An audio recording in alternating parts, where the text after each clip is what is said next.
চারিদিকে শুধু সবুজ আর সবুজ, চোখ যেন দেখলেই জুড়িয়ে যায়।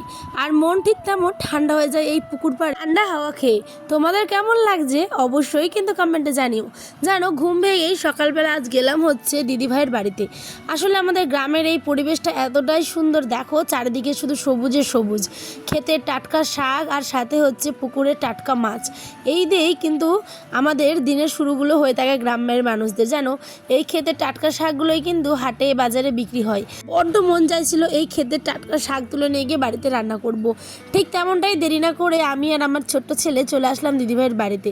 এসেই বললাম 10 টাকার শাক দাও তো। দেখো 10 টাকার কতগুলো শাক হয়।